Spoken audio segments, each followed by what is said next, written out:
What's up, YouTube? It's the Action Figure Grader coming back to you with another video. I've had a heck of a week. It's been rough. My son contracted COVID-19, so I'm in the process of watching over him for the next 10 days in quarantine. So it's a little bit hectic in my household. We had to cancel our flights home after our short vacation and had to drive 14 hours yesterday with stops and everything. So it was pretty rough, but I wanted to get back to you guys with another video because a pretty insane high watermark just got set in the vintage collection, and it's been covered by John Miko in the Facebook TVC group in the US. Big group. John is a great administrator there, and he covered this. I had a few subscribers also send this to me, and I've had it on my watch list for a little while, but this one just closed up yesterday. And it was an unpunched VC19 Clone Commander Cody, and look at that sales price. Complete and total insanity, and easily a high watermark for TVC in general. I mean, you know, obviously we've seen some graded Ahsokas sell for over $1,000 into the $1,400–1,500 range, but for a ungraded TVC figure, this might be the high watermark. It's in close competition with the Canadian version with the alternate card back of Yoda, VC20. But here it is, and this one sold for yesterday for $970 plus $8 shipping, and I'm just kind of blown away by it because the item itself was really not in near mint plus condition. It had a little bit of damage in that lower right hand corner, as you can see near the UPC code, so it had a little bit of damage. And I mean, I would argue that it's probably at best an 80 score for the card. You might eke out an 85, but I don't know. I mean, I guess it's just a function of the bidding, which we're going to go over in a second. And I want to emphasize that this was a closed sale. This was not shill bidding. This was not kind of like unscrupulous stuff. It has been confirmed that this was a real sale. So the seller provided, upon request, a YouTube video that kind of goes through the condition in more detail. And John, thank you again to John Miko over at the admin group for verifying a lot of this information. Admin at the TVC group, excuse me, on Facebook. But anyway, this one did have a little bit of damage, as you can see down here in the lower right. This is not the best way to do it because that thing pops up, but you can see down there in the lower right by the UPC code, it's got some damage. Otherwise, it's in pretty good shape, I'd say.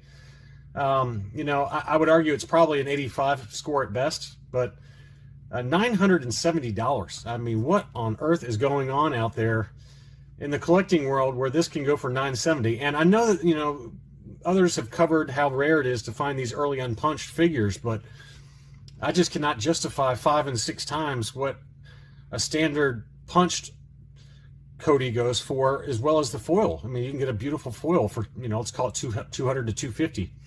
I did want to go through the bidding because the bidding was pretty intense, and there were 57 bids, 11 bidders, 0 retractions, and this was across 5 days.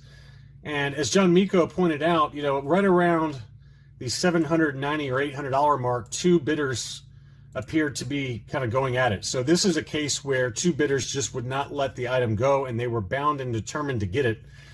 And after about, which, I mean, still, even at $800, it's still an insane number. But you can see from there, it went up from $790 to $800 to $801 to $810, $850, $860, $878. You know, so it kind of went up in increments. And so finally, at the last second, it jumped up, you know, in the last 2 minutes from $950 to about $970. $970 being the closing price, and these were both legitimate buyers, and that just happens to be what it sold for. So no shenanigans there. And I also wanted to mention Bantha Skull. I'll put a link to his article in the description for this video. But he also posted a early morning article this morning on the crazy bidding, and he mentions John Miko, but sold at $970. And now I want to emphasize, for me, I live in Tennessee, and they charge you sales tax on eBay. And for me, the sales tax is 9.25% because we don't have a state income tax. So this would have been, with shipping and with taxes, this would have been closer to $1,100 for me to buy this item. So, I mean, you're talking vintage Kenner 12-back money at that price. And, you know, I think it's a sign of, you know, 2 collectors who were pretty bullheaded about it. And, you know, look, I'm not criticizing the buyers or the bidders on this item. I mean, you know, it's certainly an uncommon item, but I do think that the condition did not warrant this price or anywhere close to it.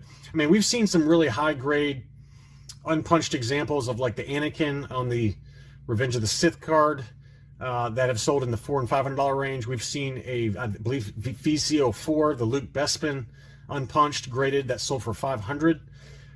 But this number was just, it's a whole nother stratosphere. Now, I also want to point out that a very enterprising, another eBay seller also listed this morning another example, and it's actually in better condition in my opinion. And he listed it slightly lower at $950 with free shipping.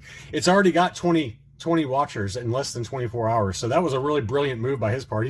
He saw that price and he's like, well, if somebody's going to pay $970 for an item that's not in near mint plus condition, I'm going to list one that is near mint to near mint plus, and it looks pretty immaculate versus you know, versus the one that sold for $970. So I would imagine this one's going to sell. It's already got 20 watchers. $950 is the offer, is the list price. So for those of you with deep pockets and are bound and determined to get these early unpunched TVC, have at it. But one good point that that Bantha Skull makes is that this is further proof that it is a shame that Hasbro is not bringing back unpunched cards to the vintage collection.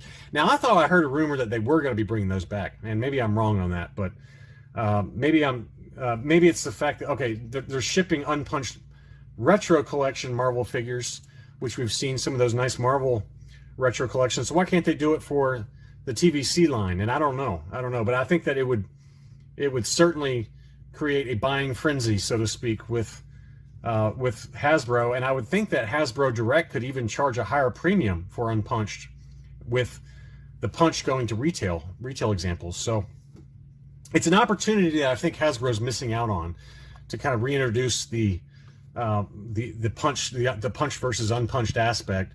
And they have mentioned that they're bringing back the thicker card stock, which is nice for the card backs, but I think that they're crazy to not be talking about bringing back unpunched cards available only on Hasbro Direct. And I don't want to give them any ideas, but I do think that they should do that and charge a slight premium. I know for me, for example, I would certainly pay a small premium, $2 to $5 easily, to get some unpunched TVC next year. So just a thought, and it's certainly not my idea. You know, Bantha Skull brought it up, but I'll include a link to his article, a very short article on it. But I just thought folks would want to take a look at it, because I had to bring this item up, even though I think the videos might be few and far between this week for me, just given everything that's going on in my household. But I want to thank everyone who bid on the Collector Archive Services graded 40th anniversary figure.